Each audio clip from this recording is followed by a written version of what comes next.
नहीं है ही है। सुमित फोन पीछे कर ले यार।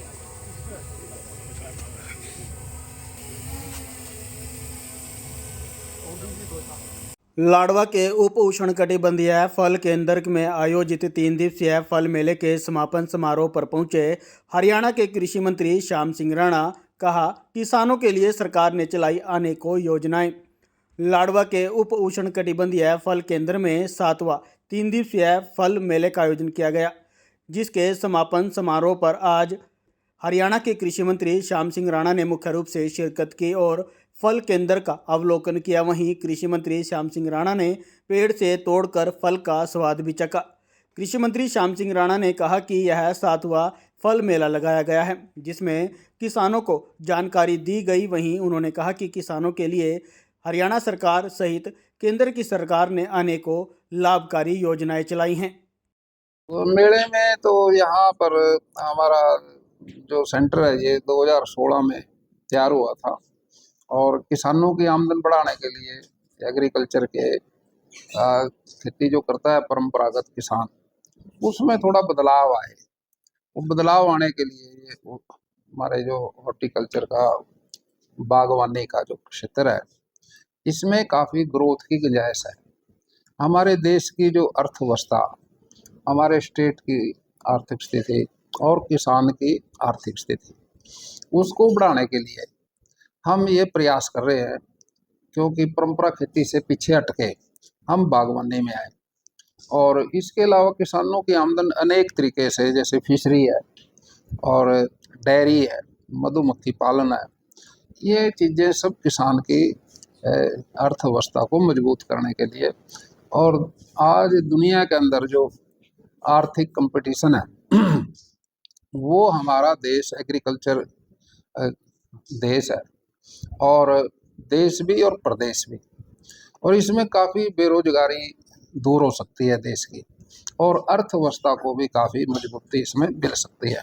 इसलिए हम इसको दुनिया के देशों के साथ मिलके हम अपने किसान भाई को फ़ायदा पहुँचाने के लिए ये सेंटर बनाया है। यहाँ से किसान को हम फीड करते हैं। 1 लाख पौधे हर सीजन में हम किसानों को उनको देते हैं, ताकि उनका उत्साह बढ़े और उनकी आमदन बढ़े।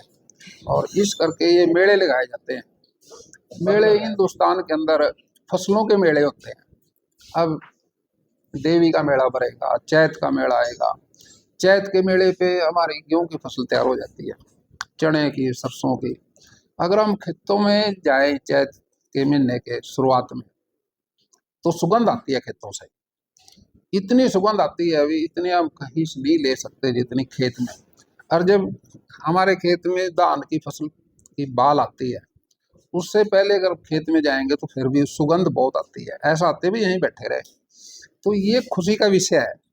हमारे यहाँ हमारी जो अर्थव्यवस्था साल में तो हमारी सोनी साड़ी की फसल के साथ साथ बागवानी है, एग्रीकल्चर है और पशुपालन है, इसके अंदर मच्छी पालन है, ये भी हमारी अर्थव्यवस्था का केंद्र बनेंगे। अभी हमने कृषि क्षेत्र के अंदर आमदन बढ़ाने के लिए हमने एक योजना बनाई है। बागवानी तो है ही है, जितना भी खनन होता है हमारे यहाँ जमुनानगर जिले में, खनन में जितने भी तालाब बने हैं, खड्डे बने हैं, बारिश के दिनों में बारिश का पानी भर जाता है, वहाँ मच्छी पालन की योजना बना रहे हैं। जहाँ हमारा लाडवा क्षेत्र है ये, यहाँ बागवानी की है, क्योंकि कुरुक्षेत्र जिला लग गया ये। और हर जिले के अंदर, अम्बाड़े के अंदर लीची का, और हमारा यहाँ जमुनानगर के अंदर स्ट्रॉबेरी का, और लाडवा में जो आम का राजा, जो फलों का राजा तो आम है। अभी अर्जुन जी जिक्र कर रहे थे 1 लाख रुपए किलो का भी आम है। वो पेड़ भी यहाँ लगा हुआ है, लेकिन आपको ढूंढे से नहीं मिलेगा, वो छुपा रखा है, वो हम प्रदर्शित नहीं करते। लेकिन ऐसे ऐसे पौधे भी यहाँ लगते हैं, लेकिन तैयार करेंगे, तैयार किए जाते हैं, उनकी पौध तैयार की जाती है, जिससे दुनिया के अंदर एक मैसेज आता है भी आम जो है वो हिंदुस्तान का फल है। पूरी दुनिया के अंदर इस बात की चर्चा है भी आम जो फल है वो हिंदुस्तान का है, यहीं से जाता है सारे देश में। अब तो दुनिया के देश लगाने लगे, लेकिन इसकी शुरुआत यहीं से हुई थी। तो आज का जो एक मेला है ये हम जो साल में मेहनत करते हैं, जो किसान पूरा साल अपनी लगन से अपने पौधे को पालता है, अपनी नस्ल तैयार करता है, कलम से करता है और क्वालिटी से करता है। एक पेड़ पे 6 तरह की कलम लगी, अब 6 तरह के फल लग गए, वो भी है। तो यहाँ हम अपने देश के अंदर किस तरह से इसका बढ़ावा कर रहे हैं, और हम समझते हैं भाई इसी बागवानी के जरिए से हमारे लोगों की सेहत भी ठीक रहेगी और आजमा भी ठीक रहेगा और टेस्ट भी आएगा इससे, और हमारे आने वाली पीढ़ी को रोजगार भी मिलेगा, और हम दुनिया की मार्केट के अंदर हिंदुस्तान की अर्थव्यवस्था को अपने इस प्रयास से स्टार्टअप योजना है, हर भारतवासी कुछ ना कुछ करेगा तो हिंदुस्तान की अर्थव्यवस्था 2027 में तीसरे नंबर पे आ जाएगी। ये मोदी जी का प्रयास है और नायब सैनी जी का प्रयास है। नायब सैनी जी यहाँ से चुनाव लड़ते हैं लाडवा से, और लाडवा हर तरह से सक्षम भी है और वो प्रो किसान है सारे यहाँ, और छत्तीस बिरादरी के लोग मिलके खेती करते हैं, त्योहार मनाते हैं। ये एक फेस्टिवल है। और जो यहाँ पर ये पंचकुला में तो आम का ही था, यहाँ 6 फलों का है, इकट्ठा है, मल्टीपर्पज है। यहाँ हर तरह की नस्ल है, जैसे और फल भी हैं जिसमें लगते हैं, अमरूद है और लीची है, और इसके साथ साथ चीकू है, हैं चीकू है सर। चीकू है और भी कई चीजें फल है। हाँ जी, ये फल भी यहाँ लगते हैं। तो मंत्री जी, जैसे बागवानी है, किसान बागवानी लगाते हैं, इसमें पानी की खपत भी कम होती है और सरकार इसमें सब्सिडी भी देती है। कहीं ना कहीं जो किसान है अगर ज्यादा बागवानी लगाएंगे फायदा बहुत ज्यादा होगा, पानी की भी बचत होगी। नहीं, देखिए, देखो एक बात है, कोई चीज को हम शुरुआत करते हैं, हमें जिस चीज की किसान से जानकारी मिलती है हम उसी को मान लेते हैं। जो करते करते उसको जो तकलीफ आएगी, जो कठिनाई आएगी, जो दिक्कत आएगी, जो फाइनेंस दिक्कत आएगी, उसको हम उसी तरह से दूर करेंगे। हमारा काम तो मदद करना है। एक बार हम अपनी समझ से करते हैं, फिर हम किसान की समझ से चलते हैं। अब किसानों ने ये कहा जिसकी बाउंड्री और फेंसिंग होनी चाहिए बाग की, हमने कहा इसमें सब्सिडी दे देंगे। और जो चीज बिजली का था, जैसे मच्छी पालन में, हमने उस पर सब्सिडी दे दी 30 किलोवाट पे, पहले 10 पे थी, अब वो उसको ज़्यादा बढ़ा दिया। अगर यहाँ भी कोई दिक्कत आती है हम उसको दूर करेंगे। तो मंत्री जी, कहीं ना कहीं जिस तरह से लगातार भूमि का दोहन होता है, धान और बार बार गेहूं लगाई जाती है, तो प्रदेश के मुखिया नायब सैनी से जो मुखिया रहे मनोहर लाल, उन्होंने कहा कि किसान को ये खेती को जो चीज़ है खेती को छोड़ के नहीं, खेती को रोटेशन में करके, ये भी खेती है। खेती में हम कुछ हिस्सा अपने बागवानी में लाएं, कुछ हिस्सा मच्छी पालन में लगाएं, कुछ हिस्से में चारा बोर के हम पशुपालन में लगाएं, यानी कि खेती है ये भी। और वो परंपरा खेती जो है उससे थोड़ा सा बदलाव करके हम इसको आगे बढ़ाएं, हर क्षेत्र में बढ़ाएं। एक ही चीज है, एक चीज में हम 6 तरह की खेती करते हैं, एक चीज में बहुत फायदा हो गया, एक में थोड़ा है, एक में थोड़ा है, एक में ज्यादा हो गया, यानी कि वो एक मल्टीपर्पज हो गया। कई बार किस चीज में फायदा हो जाए, किस फसल में रेट ठीक आ जाए, कुछ मार्केट पे भी डिपेंड करता है। हम आलू की खेती करते हैं, टमाटर की खेती करते हैं, प्याज की खेती करते हैं, लहसुन की खेती करते हैं, उसमें हम मार्केट में ले जाते हैं, किसान को हम उसकी भरपाई करते हैं, उसकी क्षतिपूर्ति पूरी करते हैं। अगर वो रेट से कम बिकती है तो जे फार्म पे उसी टाइम उसको अपलोड करके उसको डिफरेंस उसका सरकार देती है, किसान को घाटे में नहीं रहने देते, उसको क्षतिपूर्ति करती है। इसलिए किसान के साथ खड़ी है सरकार। और मैं समझता हूँ मोदी जी ने किसान की आमदन को दुगना करने की बात 2014 में कह दी थी। अब देखो कितना बदलाव आया। 2014 में खेती कितनी थी और देश के अंदर जो विकास हुआ 10 साल में, 11 साल में, वो भी आपके सामने है। अब कितना नेशनल हाईवे बने हैं, कितनी सड़कें बनी हैं, कितने मेडिकल कॉलेज बने हैं, कितने वैसे कॉलेज बने हैं, लड़कियों के कॉलेज बने हैं, हॉस्पिटल बने हैं, ये सब विकास ही है। तो क्या प्राकृतिक खेती और बागवानी की तरफ किसानों को क्या प्रयास कर रही है सरकार? देखिए, प्राकृतिक खेती 3 तरह की है। एक तो है रासायनिक खेती, जो खाद से डीएपी, यूरिया, पेस्टिसाइड्स होती है। एक है जैविक खेती। जैविक खेती आप समझोगे जैसे हमारे केंचुए हैं, वो बाहर से आते हैं, वो गोबर से खाद बनाते हैं। एक है प्राकृतिक खेती। प्राकृतिक खेती में केंचुआ है लेकिन वो देसी है, ऑलरेडी जमीन में है, उसका भोजन मिट्टी है, वो गोबर का भी उसका भोजन है, मिट्टी भी खाता है वो। वो जमीन में रहता है वो, लेकिन उसका जो उसका जो खतरा है वो खाद से घबराता है, डीएपी से, यूरिया से, तो इसको वो जहर मानता है। इससे बचने के लिए वो जमीन की गहराई में चला जाता है।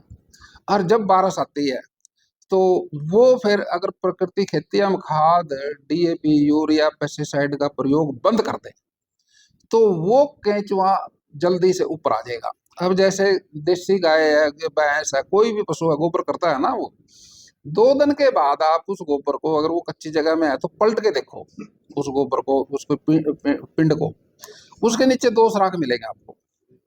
वो कहाँ से, किसने करे सुराख? वो हमारा देसी केंचुआ जो है भोजन लेने के लिए जमीन में से ऊपर आता है। उसका शरीर लंबा है, मुलायम है, वो सुराख करके आता है जमीन में से, ऐसे लेप करके आता है, और वो सुराख ऐसे ही रहता है। जब बारिश आती है उसी सुराख से पानी रिचार्ज जमीन में चला जाता है।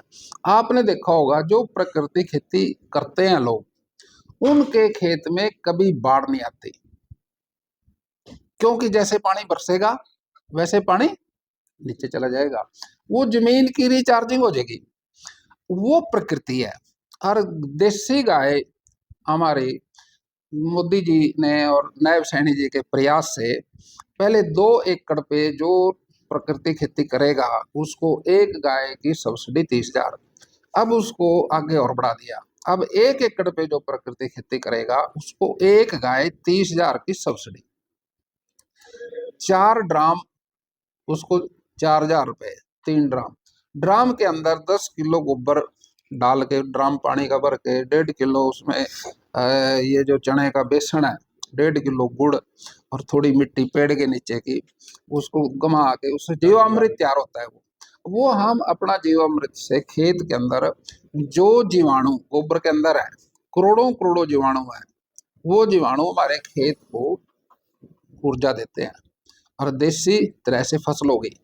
ये प्रकृति खेती जो होगी, इसका जो अनाज पैदा होगा वो हमारे मुख्यमंत्री जी ने, नायब सैनी जी ने मंडी घोषित कर दी गुड़गांव में। वहां पर लैब लगेगी। जो किसान भाई ये कहेंगे भाई हमने प्रकृति खेती है, हमारा प्रकृति खेती से अनाज पैदा किया, वो लेबोरेटरी में टेस्ट होगा और एक कमेटी बना दी, इसका दोबारा से रेट तय करेंगे। प्रकृति खेती से जो अनाज पैदा होगा वो जरूरी है, जो गेहूं का एमएसपी है उससे ज्यादा ही है, और वो उसका रेट भी ज्यादा मिलेगा। और बचत क्या हो इसमें, खाद की, डीएपी की, यूरिया की। मैं तो कोशिश करता हूँ भाई 8-10 हजार रुपए की सब्सिडी 1 एकड़ की हम विदेश में देते हैं। हम किसान को, अगर हमारे साथ सहमत हो जाएगा किसान, हम अपनी सरकार से भी अनुरोध करेंगे जो पैसा हम विदेशों में देते हैं वो अपने प्रकृति खेती करने वाले किसान को दे सकते हैं, उससे तो और फायदा हो जाएगा। खाद का पैसा बच गया, एक एकड़ में 1 डीएपी, 2 यूरिया हर फसल में, ये तो हम मानते हैं इतना तो डलता है, ये डलना बंद हो जाएगा, इसका पैसा बचेगा, वो किसान के पास चलेगा, तो उससे प्रकृति खेती को बढ़ावा मिलेगा।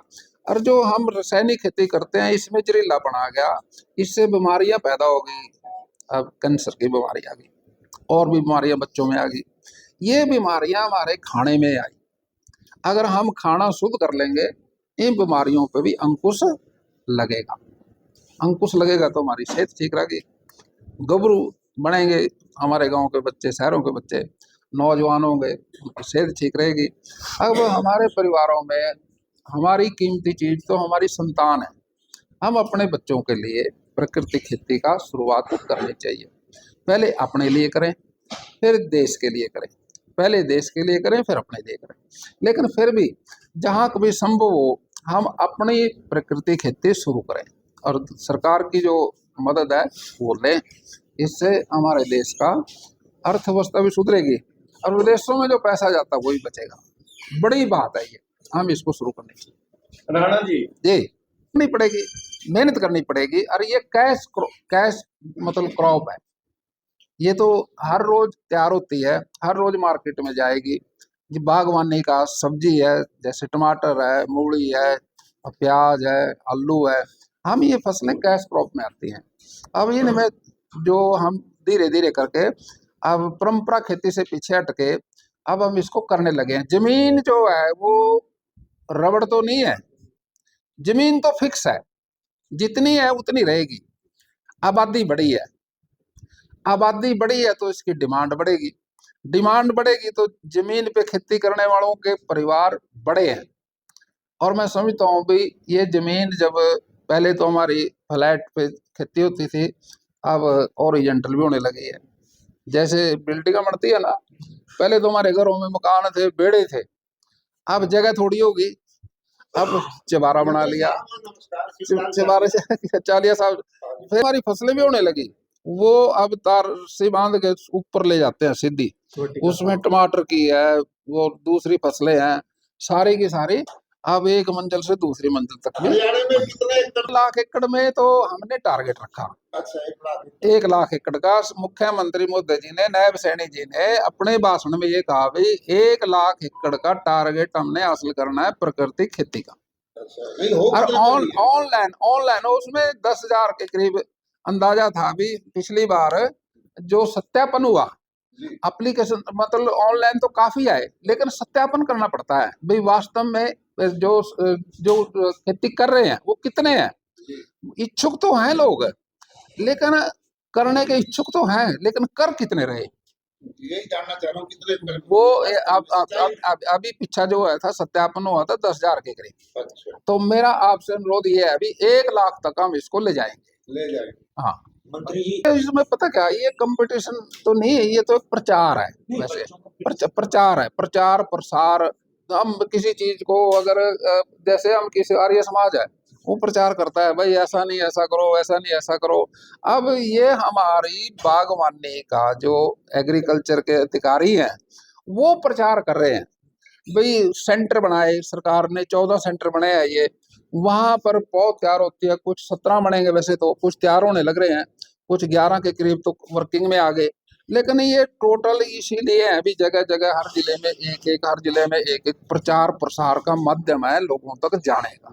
मंत्री जी, जहां बार बार आएंगे सीखेंगे, मतलब 1000 आए और 15 ने इसको शुरू कर लिया, ऐसा तो नहीं अभी सारे आएंगे सारे कर लेंगे, तो कुछ उसमें परसेंटेज कर पाती है। अब हम ट्रायल देते हैं, पेपर तो ले लिया 1 लाख का, नौकरी तो 300 को मिली, राणा जी वो तो सिस्टम है।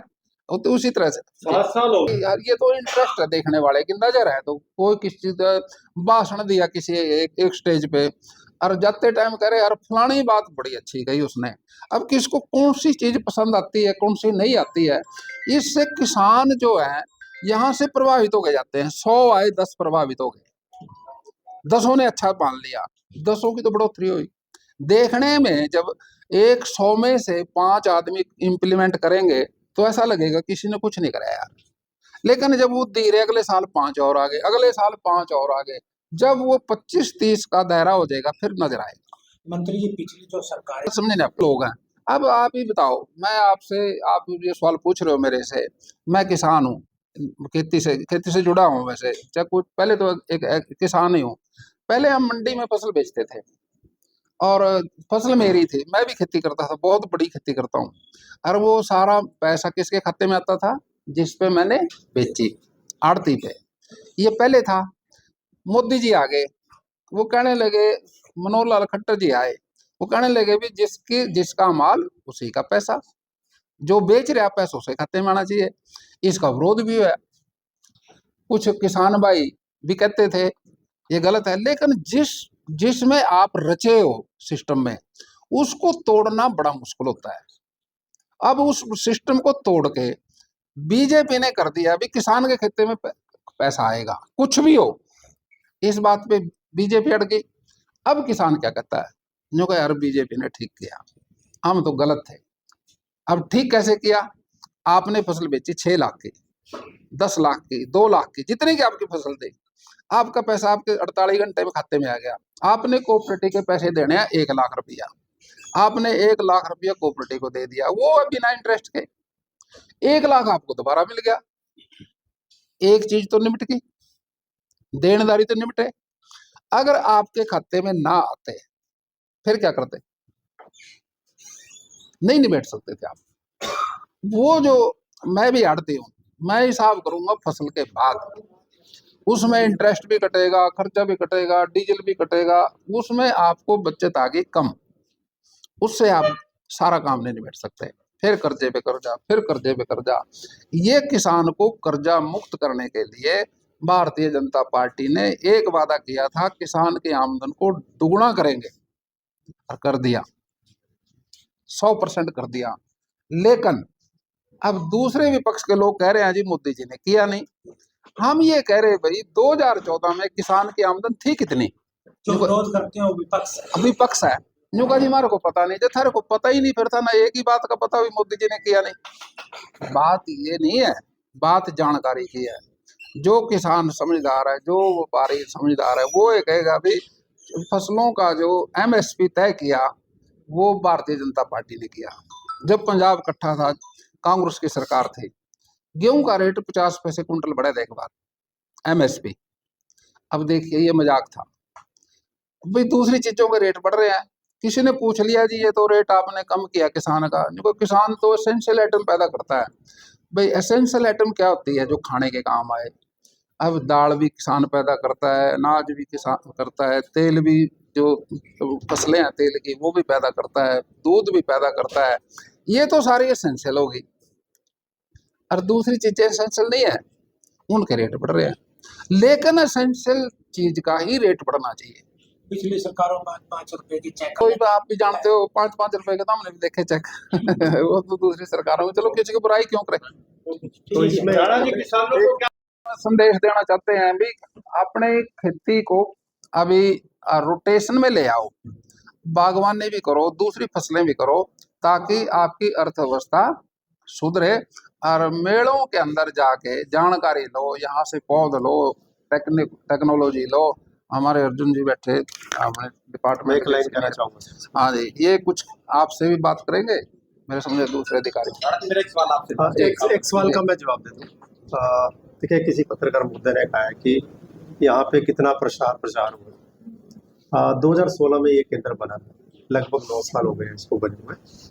और जब ये केंद्र बना था, हमारा मुख्य उद्देश्य है तो टेक्नोलॉजी का प्रदर्शन सारी करना है ही है, जो दिखाते भी आप देखेंगे। तो मेरा सभी से अनुरोध है कि एक बार आप फील्ड में देखें भी क्या क्या नई चीज़ें यहाँ आई। उसके अलावा जब हमने 2016 में किया, उस समय हम सिर्फ 10,000 पौधे करीब यहाँ तैयार करते हैं। आज लगभग 1 लाख पौधे हम तैयार कर रहे हैं, और वो सारे बिकते हैं, हम अपने पास ही रखते बिकते हैं। इसका मतलब 10 गुना तो पौधे तैयार होकर जा रहे हैं और लोगों ने अडोप्ट किया है। तो ये इसका प्रमाण है कि आप खुद देखें, नर्सरी जो पहले छोटी होती थी, आज की डेट में वो 2 एकड़ तक फैल गई है। कितने पौधे तैयार हैं, खुद देखें, जांचें और पहचाने वास्तव में जा रहे हैं, नहीं जा रहे। तो हमें कहने की इसकी जरूरत नहीं है। तो प्रसार बहुत हुआ है, लोगों ने अडॉप्शन शुरू किया। 1 लाख के आंकड़े लगे। हाँ, 1 लाख के करीब हमारे उस तरह के पौधे। तो आप जरा देखिए, अच्छी तरह से पहचाने, और फिर आप अच्छी तरह से हमें करते हैं कि अच्छी तरह से कवर करेगी कि बागवानी का ये जो विभाग है और ये जो केंद्र है क्या क्या काम कर रहा है, वो जो अच्छी चीज़ें है उनका प्रचार करेगा। मेरा सवाल है, कांग्रेस पार्टी की सरकार जो आई वो कभी संगठन से नहीं बनी। जब भी देश आजाद हुआ था, वो भी ट्रांसफर हुई थी सरकार, बनी बनाई सरकार बदल गई थी, कांग्रेस की सरकार आ गई थी। सरकार कांग्रेस का तो संगठन में विश्वास ही नहीं है। वो तो एक परंपरागत पहले से सरकारें से सरकार बनती रही। तो संगठन तो भारतीय जनता पार्टी के देश हाँ नहीं, देखिए बढ़ पाएगा नहीं बढ़ पाएगा, आप एक बात को समझोगे। तो है। एक मिनट, आपने एक सवाल पूछ लिया। संगठन 2 तरह से बनता है, या तो ऊपर से या नीचे से। नीचे से बनेगा मेंबरशिप होके, ऊपर से बनेगा नॉमिनेट होके। अब या तो ऊपर से बनाए या फिर नीचे से बनाए। नीचे से बनाएंगे तो सदस्यता करें, ऊपर से बनाए तो नॉमिनेट करें। ये ना ऊपर से कर रहे ना नीचे से कर रहे, ये बीच में से कर रहे। गुटबाजी तो फिर गुटबाजी के कारण आई है। आज 6 जिलों के कार्यालय का उद्घाटन वर्चुअल माध्यम से जेपी नड्डा जी करने, भाजपा के 6 जिले। हाँ, एक जिले में मैं करूंगा झज्जर जाके, आप 4 बजे मेरी भी ड्यूटी लगी है। ये भारतीय जनता पार्टी का संगठन तो बैठने के लिए जगह चाहिए, जहां आगे लोग बैठे हैं और अधिकारी बैठे हैं, वो ऑफिस होना चाहिए। कांग्रेस का कोई ऑफिस नहीं है।